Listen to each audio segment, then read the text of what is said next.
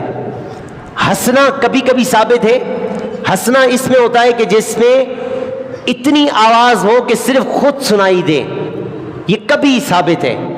اور مسکرانا آپ صلی اللہ علیہ وسلم کی مبارک عادت تھی، مسکرانا یہ آپ کی عادت تھی۔ کہا آپ نے کبھی بھی اتنی آواز کی کوئی اور سن لے، بلکہ نبی علیہ الصلوۃ والسلام جب خوف خدا سے روتے تھے، جب خوف خدا سے آپ صلی اللہ علیہ وسلم روتے تھے تو اس وقت آپ کے رونے کی بھی آواز نہیں آتی تھی، آپ کے سینے سے آواز محسوس ہوتی تھی کہ آپ رو رہے ہیں، اور آنکھوں سے آنسو جاری ہوتے تھے، بس آنکھوں سے مسلسل آنسو جاری ہوتے تھے رسول اللہ کے، اور سینے سے آپ کی وہ آواز جو آتی تھی، اس سے پتہ چلتا تھا کہ حضور کس درد کے ساتھ، یعنی کس خوف کے ساتھ آپ صلی اللہ علیہ وسلم رو رہے ہیں، اور گریہ وزاری آپ کیا کرتے تھے، جو رویا کرتے تھے آپ۔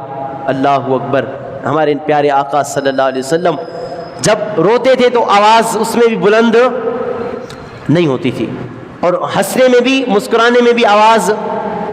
اور صحابہ کہتے ہیں ہم نے حضور جیسا کسی کو مسکراتا ہوا چہرہ نہیں، آپ کے چہرے کی مسکراہٹ کو دیکھ کے تھے لوگ اپنے غم بھول جاتے تھے۔ سرکار جس کو مسکرا کے دیکھ لیں اس کی قسمت کا بیڑا پار نہیں ہو جائے گا، اس کی قسمت نہیں چمک اٹھے گی جس کو رسول اللہ مسکرا کے دیکھ لیں، جس کو حضور مسکرا کے دیکھیں، اس کی کتنی بڑی فضیلت ہوگی۔ اللہ اکبر۔ حضرت ابو ہریرہ کہتے جب حضور مسکراتے تھے، جب سرکار ہنستے تھے تو فرمایا کہ تو دیواریں بھی چمکنے لگ جاتی تھی، دیواریں بھی چمکتی تھی۔ کیوں؟ اس لیے کہ دانت کا ذکر ابھی بہت آگے ہے، بہت آگے ہے۔ میں ویسے ہی آپ کو بتا دیتا ہوں، حضور کے دانت جو مبارک تھے نا، یہ موتیوں کی طرح چمکدار تھے، موتیوں کی طرح چمکدار دانت تھے، اور دانت ایسے نہیں تھے کہ بالکل ملے ہوئے ہوں۔ بعض لوگوں کے دانت ہوتے ہیں بالکل ایک دانت دوسرے کے دانت کے ساتھ بالکل ملا ہوا، درمیان میں کوئی خلا نہیں ہوتی، ایسے نہیں تھے۔ سرکار کے جو مبارک دانت تھے نا، وہ ایسے تھے کہ ان کے درمیان ہلکی ہلکی سی وہ کھڑکیاں ہوتی ہیں نا، خلا ہوتی ہے، وہ ہلکی ہلکی خلا تھی، اور یہ آپ کا حسن تھا، آپ کی خوبصورتی تھی اس میں، بلکہ حسن ہی وہ ہے جو رسول اللہ کے اندر ہے، جو حضور کے پاس ہے وہی حسن ہے۔ تو حضور کے جو دانتوں کے درمیان ہلکی ہلکی سی جو خلا تھی نا، سرکار جب مسکراتے تھے نا، جب حضور مسکراتے تھے تو یہ جو خلا تھی نا، اس سے نور کی ایسی شعائیں نکلتی تھی چمکتی ہوئی، جس کی وجہ سے دیوار چمکنے لگ جاتی تھی، یہاں سے روشنی نکلتی تھی جب حضور گفتگو فرماتے تھے۔ اللہ اکبر، کیسی چمک، کیسی دمک تھی۔ ابھی تو ہم چہرے پر ہی ہیں اور 1.5 گھنٹہ ابھی ہمارا ہونے والا ہے، تو میں دیکھ رہا ہوں آپ میں سے نا کچھ لوگ تھوڑا تھوڑا سستی محسوس کر رہے ہیں۔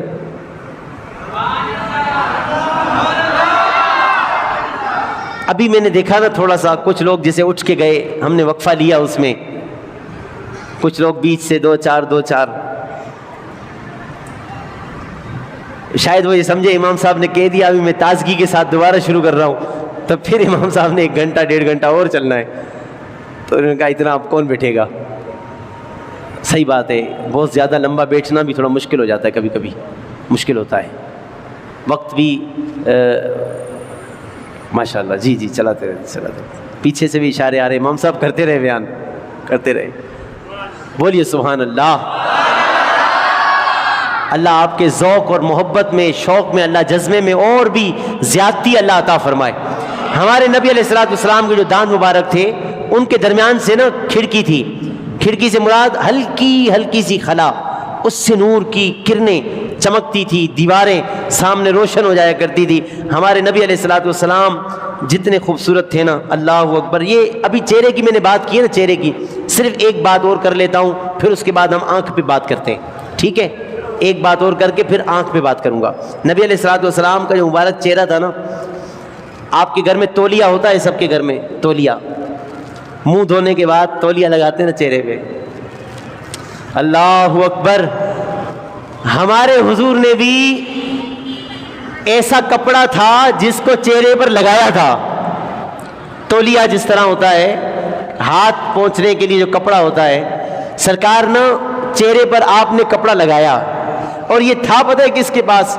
یہ حضرت انس بن مالک جو حضور کے خادم ہیں، 10 سال خدمت کی ہے رسول اللہ کی حضرت انس نے، ان کے پاس تھا یہ تولیہ، یہ کپڑا ان کے پاس تھا، جس سے رسول اللہ نے چہرے کو مس کیا تھا، چہرہ پہنچا تھا اور حضور نے اپنے چہرے کے ساتھ اس کپڑے کو مس کیا تھا۔ یہ کپڑا تھا حضرت انس بن مالک کے پاس۔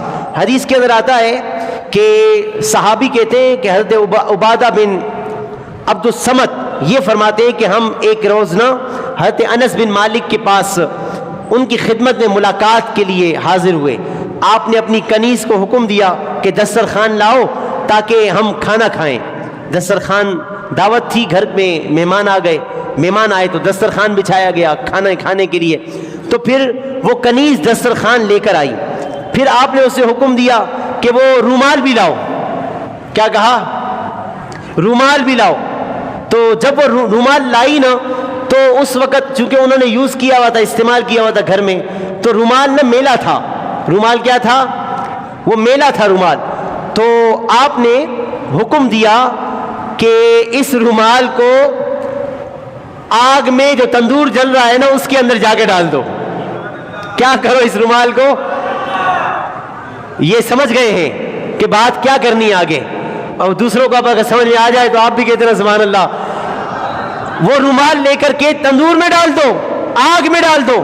تو حضرت انس نے اپنی کنیز کو کہا اس کو جاؤ, میلا تھا, یوز ہوا تھا, استعمال شدہ تھا, کافی استعمال ہو چکا تھا, میلا ہو چکا تھا, کہا اس کو تندور میں ڈال دو, اس کو آگ میں جلا دو.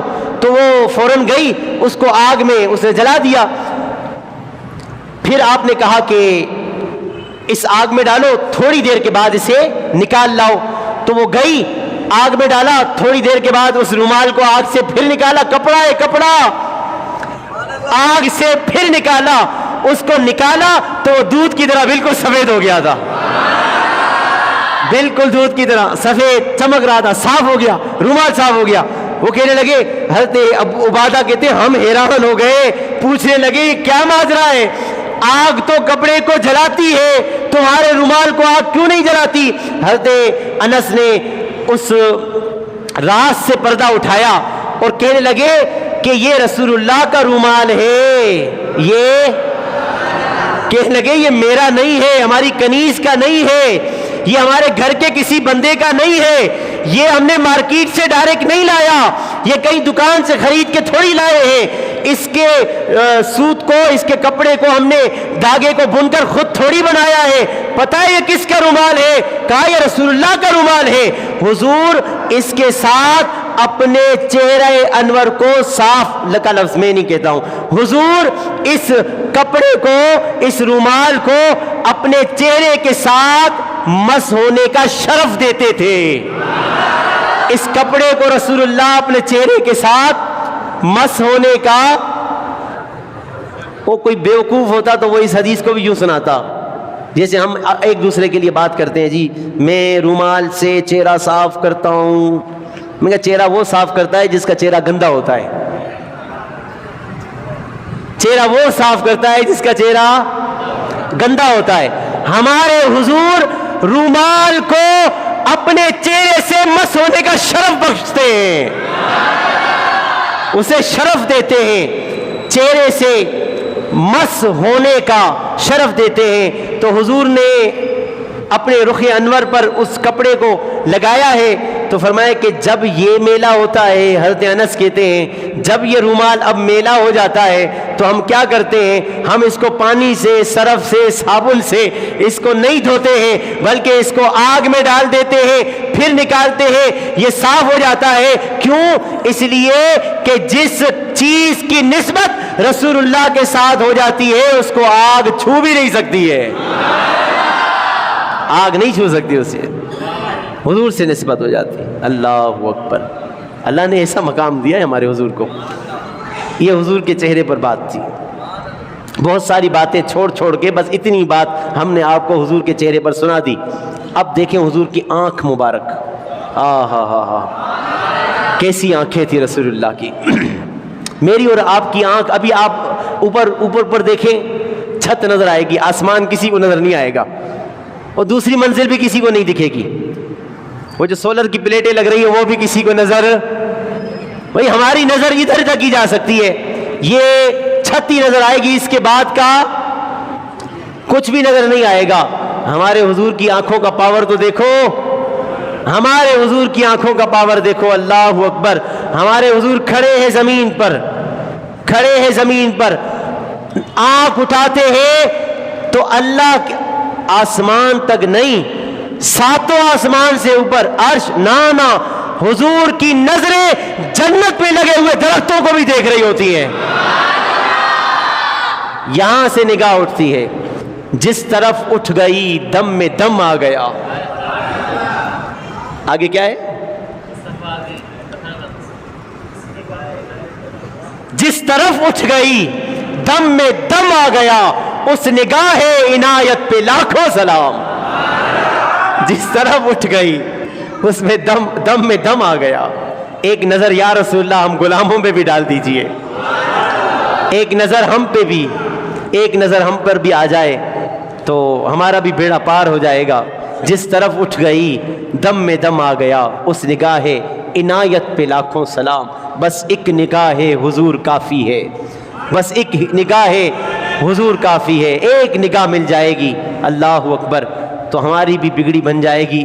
رسول اللہ اگر ہم پر ایک نظر عنایت کی ڈال دیں، ایک نظر رسول اللہ توجہ کی اگر ہمیں عطا فرما دیں، ہمارا بھی کام بن جائے، ہماری بھی قسمت چمک جائے، ہمارے بھی مسئلے حل ہو جائیں، سب کی پریشانیاں دور ہو جائیں، جس پر ایک نگاہ مدینے والے مصطفیٰ کی آ جائے۔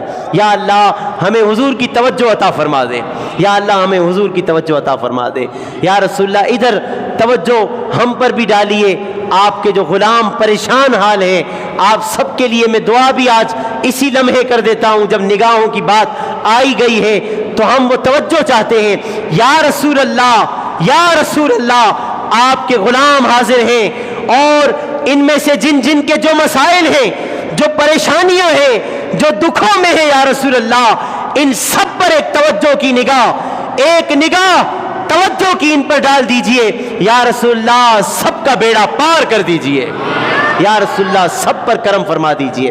یا رسول اللہ یہ کوئی بیکار سا بندہ ہوگا جس نے پتہ نہیں کہاں سے علم پڑھا ہوگا، جو یہ کہتا ہے کہ جی حضور کو معاذ اللہ ثم معاذ اللہ دیوار کے پیچھے کا علم نہیں ہے۔ یہ کوئی ہوگا جو کہتا ہوگا کہ حضور کو یہ نہیں پتا تو وہ نہیں پتا، حضور یہ نہیں دیکھ سکتے تو وہ نہیں دیکھ سکتے۔ ہم نے کہا تم نے حدیث پڑھی ہی نہیں ہے۔ ہمارے نبی علیہ الصلوۃ والسلام نے فرمایا ہل ترون قبلتی ہا ہنا، تم کیا سمجھتے ہو، تم نہیں دیکھتے کہ میرا قبلہ تو ادھر ہے؟ یعنی سرکار جب تشریف فرما ہوتے تھے قبلے کی طرف رک کر کے حضور نے فرمایا ہل ترون قبلتی ہا ہنا، تم یہ دیکھ رہے ہو کہ میرا قبلہ ادھر ہے؟ فرمایا فواللہ ما یخفا علی رکوعکم ولا سجودکم وانی لاراکم من وراء ظہری وفی روایت ما یخفا علی خشوعکم ولا رکوعکم۔ حضور نے فرمایا لیکن خدا کی قسم تمہارا رکوع کرنا، سجدہ کرنا مجھ پر چھپتا نہیں، میں تم کو پیچھے کی طرف سے دیکھتا ہوں۔ ہم صرف آگے دیکھتے ہیں، ہمارے حضور پیچھے بھی دیکھ لیا کرتے تھے۔ ذرا سمجھاؤں اس کو کیسے دیکھتے تھے؟ ایک مثال میں آپ کو سمجھاتا ہوں۔ مثال لیجئے، ہمارے حضور سامنے تو دیکھتے تھے، یہ آنکھیں ہیں سرکار صلی اللہ علیہ وسلم کی آنکھیں، سرکار فرماتے میں پیچھے بھی دیکھتا ہوں۔ یعنی حضور جب نماز میں کھڑے ہوتے تھے نا، اس کا ترجمہ میں پھر کرتا ہوں تاکہ آپ تھوڑا اور سمجھیں آپ اس بات کو۔ حضور جب نماز میں مصلی امامت پر تشریف فرما ہوتے تھے، سرکار نے صحابہ کو کہا تم یہ سمجھتے ہو کہ میں سامنے دیکھ رہا ہوتا ہوں، تم یہ سمجھ رہے ہو کہ میں سامنے دیکھ رہا ہوتا ہوں، لیکن سرکار نے فرمایا نہ تو تمہارا رکوع مجھ سے پوشیدہ ہے نہ سجدہ پوشیدہ ہے۔ میں بالفرض بلا تشبیہ و بلا تمثیل، اگر کوئی امام صاحب اگر نمازیوں کو یہ کہے کہ جب میں نماز پڑھا رہا ہوتا ہوں تو میں تمہارے رکوع اور سجدے بھی دیکھ رہا ہوتا ہوں، تو ہو سکتا ہے کوئی نماز پڑھنا ہی پیچھے چھوڑ دے۔ وہ کہیں گے امام صاحب آپ تو آگے نماز پڑھا رہے ہوتے ہیں، آپ کیسے دیکھتے ہیں پیچھے؟ ایسا ہی ہے، کیونکہ ولی تو کوئی امام صاحب کو مانتا ہی نہیں ہے نا۔ پیر تو اور لوگ ہوتے ہیں، ولی تو اور لوگ ہوتے ہیں۔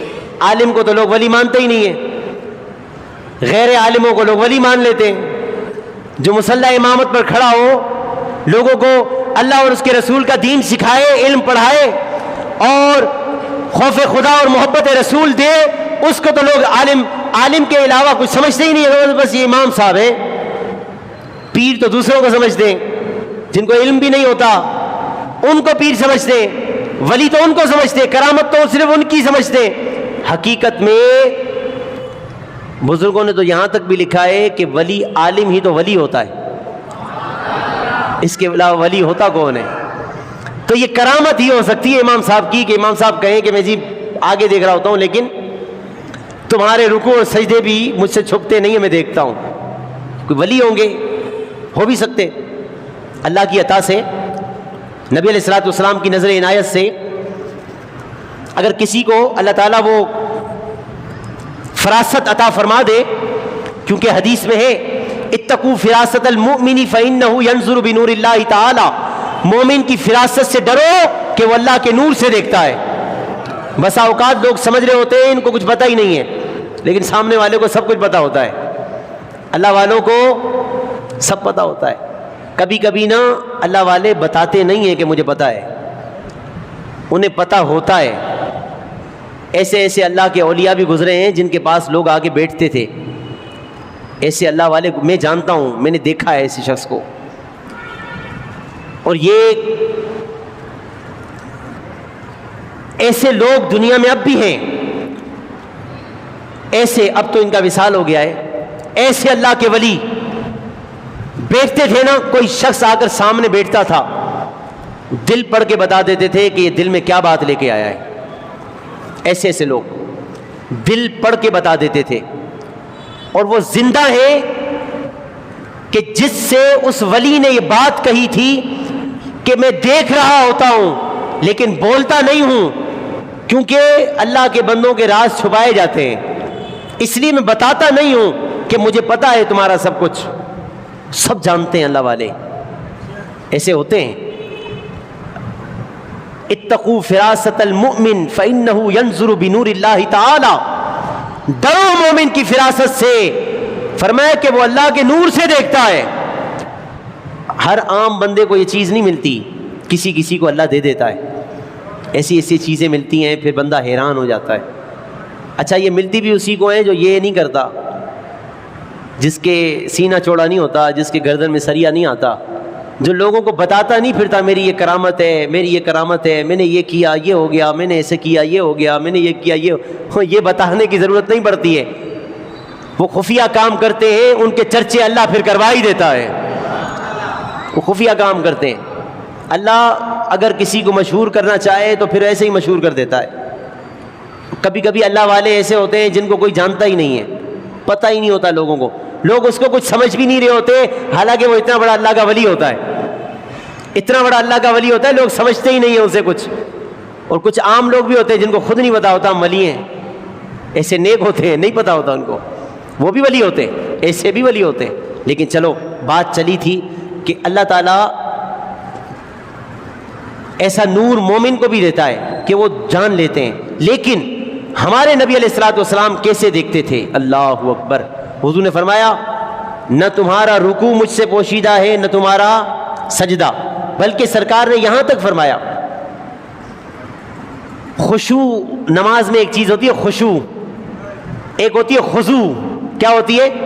خشوع اور خضوع. پتہ ہے کس کو کہتے ہیں؟ خے زواد واو عین، خضوع. نماز کو خشوع اور خضوع کے ساتھ پڑھنا چاہیے. یہ نماز کے آداب ہے. نماز کو کیسے پڑھنا چاہیے؟ خشوع اور خضوع کے ساتھ. اگر آپ کو یہ دو لفظ ہی نہیں آتے تو آپ پڑھیں گے کیسے؟ تو آج یہ بھی سیکھیں. خشوع اور خضوع کس کو کہتے ہیں؟ یہ نماز میں ہونا ضروری ہے. دو چیزیں. کیا؟ خشوع اور خضوع. خشوع کیسے؟ خے شین واو عین خشوع. اور خضوع کیا ہے؟ خے زواد واو عین خضوع. خضوع کہتے ہیں، حدیث سمجھانے کے لیے مسئلہ بھی سمجھا رہا ہوں. خضوع کہتے ہیں ظاہری عاجزی کو. کس کو کہتے ہیں خضوع؟ ظاہری عاجزی کے ساتھ نماز پڑھنا. یہ نماز کے آداب ہے، ظاہری عاجزی کے ساتھ. مثال کے طور پہ آپ جب نماز کے لیے آئیں تو کیسے کھڑے ہو؟ ایسے نہیں. کیسے؟ بالکل پاؤں سیدھے ملائیں، 4 انگلیوں کا دونوں کے درمیان فاصلہ ہو. اگر کوئی مسئلہ نہیں ہے تو بعض موٹے ہوتے ہیں نہیں کھڑے ہو سکتے، کوئی بات نہیں ہے. جی بعض موٹے ہوتے ہیں کیونکہ ران موٹی سی ہوتی ہے تو اس وجہ سے وہ جسم لگتا ہے آپس میں، وہ کسی کو ریشز پڑ جاتے ہیں تو اس وجہ سے بیچارہ نہیں کھڑا ہو سکتا، پریشانی ہوتی ہے. کوئی موٹا تازہ نہیں ہے، ہلکا پھلکا بندہ ہے تو مستحب یہی ہے کہ کیسے کھڑا ہو نماز میں. بس یہ حدیث پوری کر کے ختم کر دوں گا بات. ہمارے شاکر بھائی نعت پڑھیں گے، ہمارے جازب بھائی پڑھیں گے، اور انشاءاللہ آخر میں بھی ایک نعت آپ کو سناؤں گا انشاءاللہ. یہ ہماری کمیٹی کی فرمائش ہے، یہ ہماری کمیٹی کی فرمائش ہے کہ آپ نے بھی سنانا ہے. انشاءاللہ سنائیں گے. تو خشوع اور خضوع کیا ہے؟ خضوع کہتے ہیں ظاہری عاجزی کو. کس کو کہتے ہیں؟ ظاہری عاجزی کو. بندہ ظاہری طور پر اس طرح کھڑا ہو، دونوں پاؤں کے درمیان 4 انگلیوں کا فاصلہ ہو. کھڑے ہونے میں کتنا فاصلہ ہو؟ 4 انگلیوں کا. ٹھیک ہے. اور سیدھا جب کھڑا ہو تو اس وقت تکبیر پڑھتے وقت اس کی جو نگاہیں ہیں قیام میں، وہ آنکھیں اس کی بالکل سجدے کی جگہ پر ہونی چاہیے، سجدے کی جگہ پر ہو۔ جب رکوع میں جائے تو اس کی نگاہیں پاؤں کی، قدم کی طرف، پشت کی طرف ہوں۔ جب وہ شخص سجدے میں جائے تو اس کی پیشانی پر اس کی نگاہیں ہوں۔ جب وہ اتحیات میں بیٹھے تو گود میں اس کی نگاہیں ہوں۔ جب وہ سلام پھیرے تو دونوں کندھوں پہ نگاہیں ہوں۔ یہ مستحبات ہیں جو نماز کے ظاہری خضوع کے لیے ہیں، عاجزی کے لیے۔ ایک اور چیز، اس طرح جب کھڑے ہوں گے ناف کے نیچے ہاتھ باندھ کر، تو کیا ہوگا؟ میں کھڑا ہو کر آپ کو دکھاؤں اور آپ کو ایک بات بھی سمجھانی ہے کہ آپ کو ادھر رہنا ہے، ادھر نہیں جانا۔ سمجھ رہے ہیں آپ؟ کہیں اور آپ کو نہیں جانا۔ قبلہ شاہ صاحب اللہ سلامت رکھے، آئیے حضرت تشریف لائیے۔ اچھا، اللہ سلامت رکھے۔ اب دیکھیں اس طرح، ایک بات بتائیں، کوئی بات نہیں ہے، میں آدھا آ رہا ہوں، بیٹھ جاؤں گا، ابھی بیٹھ جاؤں گا۔ اس طرح اگر کھڑے ہیں نماز میں، جب آپ آئے، اب میں سمجھو نماز شروع کرنے کے لیے کھڑا ہوں،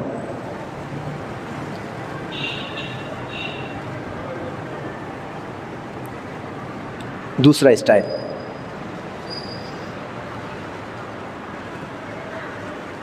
کون سا اچھا ہے؟ عاجزی کس میں ہے؟ بس یہیں رہنا اور کہیں مت جانا، سمجھ رہے ہو؟ اس کے علاوہ کسی اسٹائل کی طرف مت جانا۔ نماز میں عاجزی کے ساتھ کھڑا ہونا، خضوع کہتے ہیں اسے۔ کیا کہتے ہیں؟ آپ کے جسم میں بھی عاجزی نظر آئے، ظاہری طور پر بھی، بولے دوبارہ، عاجزی نظر آئے۔ اس میں عاجزی نہیں ہے۔ آپ اگر کہو تو میں آپ کو ویڈیوز دکھاؤں جس انداز سے کھڑے ہوتے ہیں، یہ عاجزی نہیں ہے۔ عاجزی جو نماز میں ہوتی ہے وہ اس اسٹائل سے کھڑے ہونے میں آتی ہے۔ اس انداز سے کھڑے ہوں گے، جھکا کر کے، اور اپنے کندھوں پر بھی نا تھوڑا سا ظاہری عاجزی لے کر آئیں۔ پھر کر کے دکھاؤں آپ کو میں اچھے سے انداز، آپ دیکھیں۔ نماز سیکھیں، نماز عاجزی کے ساتھ۔ اب مسئلہ سمجھاؤں گا، پھر ختم کر دوں گا بیان۔ آپ شروع کریں گے نا، یہ بالکل 4 انگلیوں کے برابر کیا۔ اگر کسی کو مسئلہ ہے تو کوئی بات نہیں، تھوڑا کھول دے، مسئلہ نہیں، لیکن اتنا نہیں کھولنا، ٹھیک ہے؟ اتنا زیادہ نہیں کھولنا، یہ غلط ہے، بالکل غلط ہے، یہ انداز ہی غلط ہے۔ بالکل اتنا کھولیں 4 انگلیوں کے برابر، ادب کے ساتھ۔ آپ بتاؤ کسی بڑے انسان کے پاس، کسی وزیر مشیر کے پاس جا کے ایسے کھڑا ہوتا ہے کوئی؟ ایسے کر کے بڑے ادب سے کھڑے ہوتے ہیں یار، اللہ کی بارگاہ میں ایسے کھڑے ہوتے ہو۔ حدیثیں ہم نے پڑھی ہیں بھائی، تم بلے اہل حدیث ہو لیکن حدیث نہیں آتی تمہیں۔ حدیث ہم نے پڑھی ہے، ہمیں پتہ ہے رسول اللہ صلی اللہ علیہ وسلم کی نماز کا طریقہ کیا ہے۔ ایک ایک چیز کو حدیث سے جانتے ہیں، ایسے تھوڑی بات کرتے ہیں۔ ہمیں پتہ ہے یہ کیوں کرتے ہو، ہمیں پتہ ہے سب کچھ، یہ کیوں ملاتے ہو، یہ بھی حدیث ہم نے پڑھی ہے، میں نے سنائی ہے یہاں بخاری شریف، اور بتایا ہے، وہ حدیث بھی پڑھ کے سنائی ہے کہ کس حدیث کی وجہ سے یہ پاؤں کھول رہے ہوتے ہیں۔ ہمارے حضور نے کندھا ملانے کا کہا تھا، کیا کہا تھا؟ کندھا ملانے۔ یہ کیا کر دیا آپ نے؟ صف سیدھی کرنے کا حکم تھا، صف سیدھی کرنے کا۔ یہ مطلب نہیں تھا کہ جو تمہارے ساتھ کھڑا ہو جائے اس کو پاؤں مارو، یہ مطلب نہیں تھا۔ بس واللہ عالم، بس کہاں سے سیکھیں، کہاں سے لے کر آتے ہیں ایسے۔ یہ دیکھیں، یوں آپ کھڑے ہوں گے نا، کبھی کبھی بندہ تھکا ہوا بھی ہوتا ہے، کبھی کچھ اور بھی مسئلہ ہوتا ہے، کبھی اس طرح کی پوزیشن نہیں بھی بنتی ہے، کبھی جلدی میں بھی بندہ ہوتا ہے، یاد نہیں بھی رہتا، لیکن کبھی کبھی عادت آپ اس طرح بنائیے گا آپ نماز پڑھنے کی۔ یہ یہاں لگیں گے، ہاتھ انگلیاں اس طرح کھولنی بھی نہیں ہے، بند بھی نہیں کرنی، ہلکا ایسے، ٹھیک ہے؟ بالکل ڈھیلا چھوڑیں، سیدھا پشت کا، یہ رخ کہاں ہوگا؟ کعبے کی طرف۔ اللہ اکبر۔ یہ جو جگہ ہے نا، یہ لگے گی ناف کی اس طرف، ناف پر، حضرت علی جو ہے نا وہ ناف کے نیچے ہاتھ باندھ کے نماز پڑھتے تھے. حضرت علی ناف کے نیچے ہاتھ باندھ کے نماز پڑھتے تھے ایسے کر کے. حضرت عبداللہ بن مسعود نے لوگوں کو نماز پڑھا کر کے دکھائی. رسول اللہ جس طرح نماز پڑھتے ہیں نا اس طرح پڑھ کر کے دکھائی. صحابہ نے دیکھا صرف ایک مرتبہ رفع یدین کیا, پوری نماز میں رفع یدین نہیں کیا, پوری نماز میں نہیں کیا, ایک ہی بار شروع میں کرتے ہیں بس اللہ اکبر, رفع یدین دونوں ہاتھوں کو بلند کرنا, ایک ہی بار کیا. ایسے کھڑے ہوں گے نا ناف کے نیچے, یہ جگہ ناف پہ لگے گی, پھر یہ رکھیں گے, 3 ایسے آ گئے, 3 ایسے. اب نا ادھر سے عاجزی کریں تھوڑی سی, یوں کھڑے, سمجھ رہے, اپنے جسمانی طور پر کیا لے کر آئیں, جسم میں عاجزی لے کر آئیں. جیسے نہیں بندہ کسی کے سامنے عاجز ہو کر ایسے کھڑا ہوتا ہے, یہ ہے عاجزی. اس کو کہتے ہیں خضوع. کیا کہتے ہیں, سمجھ گئے؟ ایسے نماز پڑھنی ہے خضوع کے ساتھ. اور ایک چیز ہے خشوع. کیا ہے؟ خشوع نظر نہیں آتا, خشوع اندر ہوتا ہے. دل کی عاجزی کو خشوع کہتے ہیں, دل کے جھکاؤ کو خشوع کہتے ہیں. دل جھکا ہوا ہو نا, دل, اس کو خشوع کہتے ہیں. دل کو کیا کہتے ہیں؟ خشوع. ہمارے حضور نے فرمایا میں جب مصلی امامت پر ہوتا ہوں, نماز پڑھا رہا ہوتا ہوں, میرا قبلہ تو سامنے ہوتا ہے, لیکن سرکار نے فرمایا نہ تو تمہارا خضوع مجھ سے پوشیدہ ہوتا ہے, نہ تمہارا خشوع مجھ سے پوشیدہ ہوتا ہے.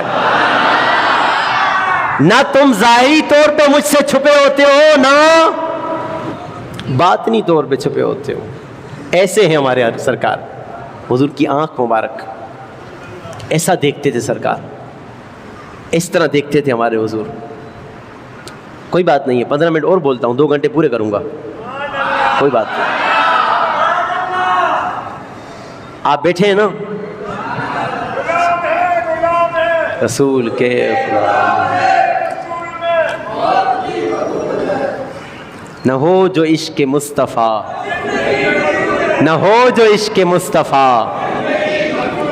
سبحان اللہ. نعرہ تکبیر, نعرہ رسالت, نعرہ رسالت, لبیک لبیک لبیک یا رسول اللہ,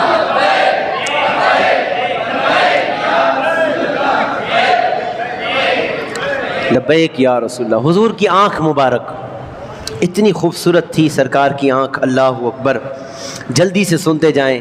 ہمارے نبی علیہ الصلوۃ والسلام کی آنکھ کیسی تھی؟ حضرت نبی علیہ الصلوۃ والسلام کی آنکھ کے بارے میں سیدنا علی المرتضیٰ رضی اللہ تعالیٰ عنہ وہ بیان, حضور کے داماد ہیں, آنکھ تو انہوں نے دیکھی ہوگی نا. اللہ اکبر. وہ کہتے ہیں حضور کی آنکھوں کے بارے میں, وہ ظاہری حسن بیان کرتے ہیں, آنکھ کا ظاہری حسن. کہتے ہیں حضور کی چشمان مبارک کشادہ تھیں, یعنی چھوٹی چھوٹی آنکھیں ہوتی ہیں بعض لوگوں کی, ایسے نہیں. سرکار کی آنکھیں کیا تھیں؟ کشادہ تھیں. ان میں باریک باریک سرخ ڈورے تھے, باریک باریک سرخ ڈورے. یہ آپ وائٹ وائٹ جگہ پر دیکھیں گے نا, سرخ سرخ ڈورے ہوتے ہیں, باریک باریک سرخ ڈورے تھے. آپ تصور میں جائیں گے نا, انشاءاللہ کوئی رات ایسی ہوگی کہ وہ خوبصورت آنکھیں آپ کو دکھا دی جائیں گی. باریک باریک سرخ ڈورے تھے. پلکیں آپ کی پلکیں یہ پلکیں آپ کی لمبی تھیں, کسی کسی کی بالکل نہیں ہوتی تو بھی اچھا نہیں ہے, بہت زیادہ ہوتی ہیں پھر بھی تھوڑا سا عجیب لگے گا, تھوڑی ہوتی ہے تھوڑی نہیں ہوتی, چھوٹی چھوٹی ہوتی نہیں. سرکار کی پلکیں لمبی تھیں, خوبصورت لمبی پلکیں, اور آپ کے ابرو یہ زیادہ ہونا یہ بھی عجیب لگتے. سرکار کے ابرو یہ باریک تھے اور آپس میں ملے ہوئے بھی نہیں تھے, آپس میں ملے ہوئے بھی جدا تھے ایک دوسرے سے, اور باریک تھے. اتنے خوبصورت. یہ آنکھوں کا حسن. اور آنکھوں کا ایک حسن اگر آپ مجھے کہیں, اجازت دیں تو میں آپ کو بتا دوں, ایک حسن اور بتا دوں. پتہ ہے یہ آنکھ کون سی آنکھ ہے؟ ہمارے حضور کی جو آنکھ تھی نا, اللہ اکبر, وہ آنکھ تھی کہ دنیا میں ایسی آنکھ کسی کے پاس نہیں ہے، اس اعتبار سے جو اگلی بات میں کرنے لگا ہوں، کسی کے پاس نہیں، ایسی آنکھ کائنات میں کسی کے پاس نہیں، کسی نبی کے پاس بھی ایسی آنکھ نہیں جیسی آنکھ اللہ نے اپنے حبیب کو عطا فرمائی۔ سنو، اللہ نے اپنے محبوب کو جو آنکھ دی ہے، اس آنکھ کو طاقت، اس آنکھ کو فضیلت، اس آنکھ کو رتبہ اللہ نے یہ دیا ہے کہ اللہ نے اس آنکھ کو خود محبوب کو اللہ نے اپنا دیدار بھی اسی آنکھ سے کروایا ہے۔ ایسی آنکھ کسی کی نہیں ہے۔ ہم نے ایسے لوگ بھی دیکھے ہیں جو مدینے سے آنے والوں کی آنکھیں چومتے ہیں، مدینے سے آنے والوں کی آنکھیں او بابا کیوں چوم رہے ہو؟ کہتے یہ وہ آنکھیں ہیں جس نے مدینہ گنبد خضرا دیکھا ہے، یہ وہ آنکھیں ہیں جس نے مکہ دیکھا ہے۔ قربان جائے رسول اللہ کی آنکھوں پر، اللہ اکبر، وہ آنکھیں ہیں جس نے خود خدا کو دیکھا ہے۔ حضور کی آنکھیں، اللہ اکبر، یہ حضور کی آنکھوں کا حسن ہے کہ رب کا دیدار کیا ہے حضور نے۔ حضرت موسیٰ بھی نہیں کر سکے، حضرت موسیٰ بھی نہیں کر سکے، کہتے تھے نا اللہ کی بارگاہ میں